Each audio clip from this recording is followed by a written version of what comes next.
प्यारे बच्चों, बहुत ही इम्पोर्टेंट टॉपिक आज हम पढ़ने जा रहे हैं, अनुगमन वेग तथा विद्युत धारा के मध्य संबंध। ठीक है, अनुगमन वेग Vd और विद्युत धारा I, इन दोनों के बीच एक अभिष्ट संबंध होता है और बहुत इम्पोर्टेंट संबंध है। बोर्ड परीक्षा में अनेक बार पूछा जाता है, तो थोड़ा इस संबंध को ध्यानपूर्वक समझिए। थोड़ा इसमें समझने के लिए देखिए क्या है। एक आपके सपोज वही कंडक्टर चालक है और चालक की विशेषता ये होती है कि इसके अंदर बहुत सारे मुक्त इलेक्ट्रॉन होते हैं। ठीक है, मुक्त इलेक्ट्रॉन जो हैं इस चालक के अंदर हैं, तो माना कि चालक के प्रति एकांक आयतन में मुक्त इलेक्ट्रॉनों की संख्या बराबर n है। ठीक है, चालक है ये, और इस चालक के प्रति एकांक मतलब बहुत छोटे से भाग में जो मुक्त इलेक्ट्रॉन हैं उनकी जो संख्या है वो स्मॉल n है। ठीक है, अब जो चालक का दूसरी चीज़ क्या, मान ली कि इसका जो पृष्ठीय क्षेत्रफल है, ये वाला, ये पूरा समान है, एक समान पृष्ठीय क्षेत्रफल है। यहाँ ले लें, कहीं पे भी हम एक पृष्ठ ले लें, सबका जो क्षेत्रफल है वो a मान लिया। ठीक है, और मुक्त इलेक्ट्रॉनों का जो अनुगमन वेग है वो Vd मान लिया। तो इसके अंदर मुक्त इलेक्ट्रॉन है, वे आपको पता ही है, बैटरी कनेक्ट करेंगे तो अनुगमन वेग से चलेंगे। तो मुक्त इलेक्ट्रॉनों का अनुगमन वेग कितना मान लिया, Vd। ठीक है, चालक में सपोज इस डायरेक्शन में पॉजिटिव टू नेगेटिव एक वैद्युत क्षेत्र E लगाया हुआ है। E बाह्य बोल दिया, ऐसे बाह्य वैद्युत क्षेत्र लगाया हुआ है पॉजिटिव टू नेगेटिव। तो इलेक्ट्रॉन हमारे इसके विपरीत दिशा में इधर से इधर इलेक्ट्रॉन मूव करेंगे। ठीक है, तो ये चीज़ें हमने इस डेरिवेशन को करने से पहले मान ली। क्या मानी कि ये हमारा एक चालक है और इस चालक के प्रति एकांक आयतन में मुक्त इलेक्ट्रॉनों की संख्या n मान ली, और मुक्त इलेक्ट्रॉनों का अनुगमन वेग Vd है, और चालक का प्रत्येक पृष्ठीय क्षेत्रफल a मान लिया। ठीक है, ये तीन चीज़ें बहुत इंपॉर्टेंट हैं जो कि हमने इसमें मानी है। अब देखिए क्या है, अगर हमें इस चालक से पहले हमें विद्युत धारा ज्ञात करनी है, विद्युत धारा ज्ञात करेंगे तो उसी धारा में अनुगमन वेग कहीं ना कहीं हमें मिल जाएगा। तो विद्युत धारा अगर हम ज्ञात करें तो विद्युत धारा कैसे ज्ञात कर सकते हैं, आपको पता है ये चालक में क्या होगा। तो इसके लिए हम एक विद्युत धारा निकालते हैं। ठीक है, तो विद्युत धारा का आपको पता ही है, चालक है और चालक में अगर सपोज हमने एक बैटरी कनेक्ट करी है, तो बैटरी कनेक्ट करेंगे तो इसमें से विद्युत धारा प्रवाहित होगी। ठीक है, तो प्रवाहित होने का विद्युत धारा का मतलब पता ही है आपको, फॉर्मूला पता है, I = Q/T।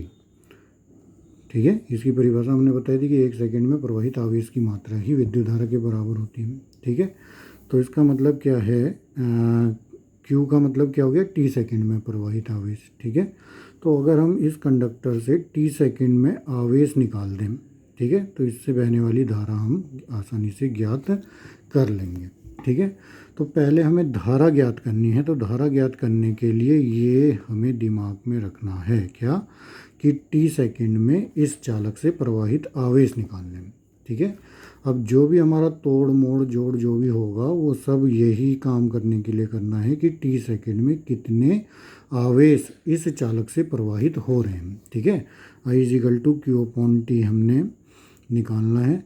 तो कहने का मतलब है T सेकंड में आवेश कितने प्रवाहित हो रहे हैं वो हम ज्ञात करेंगे। ठीक है, उसके लिए देखो T सेकंड के लिए पहले हम 1 सेकंड से प्रारंभ करते हैं। 1 सेकंड में सारी चीज़ निकालेंगे और फिर ऑटोमेटिकली T सेकंड का हमें प्राप्त हो जाएगा। जब 1 सेकंड का पता है तो T सेकंड का आसानी से हम एक नियम के सहायता से निकाल लेंगे। ठीक है, तो फिलहाल ये देखिए हमें विद्युत धारा ज्ञात करनी है। तो देखिए क्या माना, इस चालक के अंदर एक पृष्ठीय क्षेत्रफल ये मान लिया, और इससे थोड़ी सी आगे एक पृष्ठीय क्षेत्रफल ये मान लिया। ठीक है, इस पृष्ठीय क्षेत्रफल का नाम ए दे दिया, इस पृष्ठीय क्षेत्रफल का नाम बी दे दिया, और हमें पता है कि भैया जब ये ए है तो इसका क्षेत्रफल भी ए होगा, इसका भी ए होगा, और इसका तो है ही, ठीक है। तो दो पृष्ठीय क्षेत्रफल हमने इस चालक के अंदर एक ए और एक बी मान लिया, ठीक। अब देखिए क्या है कि 1 सेकंड में अगर हम देखें तो 1 सेकंड में इस अनुप्रस्थ क्षेत्र से गुजरने वाले जो आवेश हैं वो हम ज्ञात कर सकते हैं, ठीक है। हमें क्यों ही निकालना है, क्योंकि मैंने कहा पहले टी सेकंड में बाद में निकालेंगे, पहले 1 सेकंड में निकालेंगे, ठीक है। 1 सेकंड में अगर हमें पता चल गया तो टी की मल्टीप्लाई करके हम टी सेकंड में भी निकाल सकते हैं। तो पहले हम 1 सेकंड का कॉन्सेप्ट देख रहे हैं, ठीक है। तो हम क्या मान रहे हैं कि भैया ए के अंदर कुछ इलेक्ट्रॉन है ये, ठीक है, और ठीक 1 सेकंड पश्चात वो कहाँ पहुँच जा रहे हैं, बी के अंदर पहुँच जा रहे हैं, ठीक है। यहाँ से यहाँ तक जाने में ये कितना समय ले रहे हैं, 1 सेकंड, ठीक। तो मुक्त जो इलेक्ट्रॉन हैं आपके, मुक्त इलेक्ट्रॉनों द्वारा 1 सेकंड में तय किया गया चालक का आयतन कितना होगा वो अभी हम देखो। आयतन जब निकल जाएगा तो आयतन हमें पता है, तो इस वाला जो हमने ये चीज़ मानी है इससे हम मुक्त इलेक्ट्रॉनों की संख्या भी ज्ञात कर लेंगे कि 1 सेकंड में कितने इलेक्ट्रॉन ट्रांसफ़र हुए। जब इलेक्ट्रॉन ज्ञात कर लेंगे तो फिर आवेश भी ज्ञात कर लेंगे, ठीक है। तो फिलहाल अभी क्या है, मुक्त इलेक्ट्रॉनों के द्वारा 1 सेकंड में तय किया गया आयतन। तो देखो आपको साफ दिखा है, बताया अभी कि 1 सेकंड में उन्होंने कितना आयतन ट्रेस किया, इतना आयतन। मतलब ये आपको एक बेलन बन के दिख रहा है, दिख रहा है, ये एक बेलन है। 1 सेकंड में ये इलेक्ट्रॉन यहाँ थे और 1 सेकंड पश्चात यहाँ पहुँच गए। तो 1 सेकंड में कितना इन्होंने आयतन ट्रेस किया, मतलब इस पूरे आयतन से गुजरे, बीच में यहाँ भी आए होंगे। तो इसके अंदर के अगर हम 1 सेकंड में कितना आयतन उन्होंने निकाला वो आसानी से निकाल सकते हैं। तो आप निकाल सकते हैं। आयतन कैसे निकालेंगे, देखो क्षेत्र आयतन का फॉर्मूला होता है, वैसे तो उसका फॉर्मूला जो बेलन के आयतन का होता है कितना होता है, पाई आर स्क्वायर एच, ठीक है। यही तो पढ़ा था हमने, pi r square h. Pi r square होता है इस वृत्त का क्षेत्रफल और एच होता है उस आयतन, इसकी बेलन की लंबाई, ठीक है। तो इसी की सहायता से देखो वृत्त का क्षेत्रफल आपको मान रखा है ए है, तो पाई आर स्क्वायर की जगह तो हमने लिख दिया ए, और बेलन द्वारा ये जो लंबाई है ये आप निकाल सकते हैं कि कैसे निकालेंगे बताइए। देखिए आपको एक फार्मूला पता है, चाल बराबर दूरी बटा समय, पता है, चाल बराबर दूरी बटा समय। और हमें क्या पता है, समय दिया हुआ है 1 सेकंड, ठीक है। तो समय 1 सेकंड का मतलब क्या हो गया, चाल और दूरी समान होगी। तो ये जो दूरी है वो किसके बराबर होगी, चाल के बराबर होगी। और चाल हमें पता है, क्या पता है, अनुगमन वेग वी, ठीक है। तो वी से जब वो चल रहा है तो जो चाल है उसकी वो दूरी के बराबर होगी। तो ये वाली दूरी किसके बराबर हो जाएगी, हमारे अनुगमन वेग वी के बराबर, ठीक है। ये बहुत इंपॉर्टेंट कॉन्सेप्ट है, इसे आप समझ गए होंगे। तो मुक्त इलेक्ट्रॉनों द्वारा 1 सेकंड में कितना चालक का आयतन ट्रेस किया उन्होंने, मुक्त इलेक्ट्रॉन 1 सेकंड में यहाँ से यहाँ पहुँच गए। तो आयतन आपका निकल गया ए इंटू वी डी, ठीक है। जब आयतन पता चल गया तो टी बराबर क्या है, 1 सेकंड में हम और चीज़ भी निकाल सकते हैं। क्या निकाल सकते हैं, चालक के जो अनुप्रस्थ परिच्छेद है, यह अनुप्रस्थ जो आपका क्षेत्रफल है, इस अनुप्रस्थ परिच्छेद से गुजरने वाले मुक्त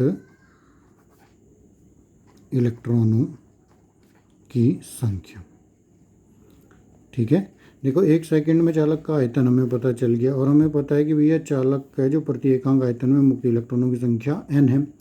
तो भैया इस जो ये आयतन है, इस आयतन में कितने इलेक्ट्रॉनों की संख्या होगी, तो जब एक प्रति एकांक आयतन में n है तो इतने आयतन में कितना हो जाएगा, n into A into V D हो जाएगा कि नहीं हो जाएगा, मुक्त इलेक्ट्रॉनों की संख्या। तो वही चीज़ है जो 1 सेकंड में हमने मुक्त इलेक्ट्रॉन निकाल दिए। तो ऐसे ही आप क्या कर सकते हैं, आप टी सेकंड में मुक्त इलेक्ट्रॉन निकाल सकते हैं। तो 1 सेकंड में जब इतने हैं तो टी सेकंड में चालक से गुजरने वाले मुक्त इलेक्ट्रॉन निकाल देते हैं। तो कितने इलेक्ट्रॉन मुक्त इलेक्ट्रॉन गुजरेंगे टी सेकंड में, जब 1 सेकंड में इतने हैं तो टी सेकंड में इसमें टी की गुना हो जाएगी, तो T into N A V D हो जाएगा कि नहीं हो जाएगा। तो मुक्त इलेक्ट्रॉन निकल गए। अब आपको पता है भैया, ये मुक्त इलेक्ट्रॉन हमें पता है, मतलब मुक्त इलेक्ट्रॉनों की संख्या हमें पता चल गई, एन का मान पता चल गया, ठीक है। मुक्त इलेक्ट्रॉनों की संख्या पता चल गई तो आवेश अब हम आसानी से निकाल सकते हैं। टी सेकंड में चालक से गुजरने वाला आवेश अब आप बहुत आसानी से निकाल सकते हैं। देखिए आवेश का फॉर्मूला Q = N ही पता है, N का मतलब नंबर ऑफ मुक्त इलेक्ट्रॉन ये है, और इसमें E की मल्टीप्लाई आप कर देंगे तो Q = N, तो ये है TNAVD, ठीक है, ये पूरा था, और साथ में इसमें मल्टीप्लाई कर देंगे E की, ठीक है। तो ये हमारा आवेश निकल गया, जो हमें रिक्वायरमेंट थी टी सेकंड में कितना आवेश प्रवाहित हो रहा है, तो Q का मान निकल गया। अब Q का मान हमें पता चल गया, टी सेकंड में प्रवाहित आवेश निकल गया, तो I का मान हम आसानी से निकाल देंगे। अतः हम समीकरण 1 ही मान लें इसे, समीकरण 1 हो गया ये। तो समीकरण 1 से विद्युत धारा, ठीक है, विद्युत धारा का मान आप आसानी से निकाल सकते हैं। I = कितना हो जाएगा, Q/T। Q का मान ये रख दें तो I बराबर कितना हो गया, Q का मान है TNAVD, साथ में E/T। T से T कैंसिल हो गया तो I का मान आपका आ जाएगा I बराबर NEAVD। बहुत इम्पोर्टेंट डेरिवेशन यहाँ पे ही आपका फिनिश हो गया। विद्युत धारा I और अनुगमन वेग VD दोनों में आपस में संबंध आ गया। I = NEAVD। N हो गया number of free electrons per unit volume, ठीक है, प्रति एकांक आयतन में इलेक्ट्रॉनों की संख्या। E का मतलब इलेक्ट्रॉन पर उपस्थित आवेश, A हो गया पृष्ठीय क्षेत्रफल, VD हो गया अनुगमन वेग, ठीक है। तो NEAVD इस प्रकार से हमने I का मान निकाल दिया। बहुत आसान है, समझ गए होंगे, कोई दिक्कत नहीं है। हमने देखो क्या चीज़ देखी है, मुक्त इलेक्ट्रॉन द्वारा 1 सेकंड में चालक का आयतन कितना उन्होंने ट्रेस किया। तो 1 सेकंड में उतना ही आयतन है जितना इस आपका जो बेलन है इसका आयतन। बेलन के आयतन का फॉर्मूला आपको πr² पता था, हमने उसी का यूज करा। πr² इस वृत्त का क्षेत्रफल था, वो हमें पता था A है, और जो h है ये वाली दूरी है, ठीक है। इस दूरी को हमने चाल बराबर दूरी बटा समय से ज्ञात किया। हमने देखा कि जब 1 सेकंड है, समय 1 है, तो जो चाल है वो दूरी के बराबर होगी। चाल हमें पता है VD चाल से चलता है, अनुगमन वेग से चलता है इलेक्ट्रॉन, तो जो दूरी है वो चाल के बराबर हो गई। तो ये वाली दूरी जो इसमें h मानी गई है वो आपकी चाल VD के बराबर हो गई, इसलिए हमने यहाँ VD रख दिया, ठीक है। तो 1 सेकंड में चालक का आयतन निकल गया। 1 सेकंड में मुक्त इलेक्ट्रॉनों की संख्या हो गई उससे गुजरने वाले, तो मुक्त इलेक्ट्रॉनों की संख्या NAVD हो गई। 1 सेकंड की जगह हमने टी सेकंड में निकाल दिया, कितने इलेक्ट्रॉन गुजरेंगे वो हो गया, और टी सेकंड में गुजरने वाला आवेश निकल गया, ठीक है। मेन हमारा फोकस इसी में ही था, I बराबर Q/T, 1 सेकंड में गुजरने वाला आवेश, ठीक है। तो जब ये निकल गया तो Q = TNAVD, साथ में E की मल्टीप्लाई करी तो विद्युत धारा अब हम I बराबर Q/T से निकाला, T से T कैंसिल हो गया, I बराबर NEAVD, ठीक है। और यही विद्युत धारा और अनुगमन वेग के बीच अभीष्ट संबंध है, ठीक है। तो ये आपका बहुत इम्पोर्टेंट टॉपिक, अनुगमन वेग और विद्युत धारा के मध्य संबंध आज फिनिश हुआ। बहुत इम्पोर्टेंट है। इसके पश्चात ओम का नियम हम इसी सूत्र की सहायता से ही आगे ज्ञात करेंगे, ठीक है। तो इसका डेरिवेशन आप बार बार करके देखिए, और कोई समस्या हो तो मुझे अवगत कराएं। धन्यवाद।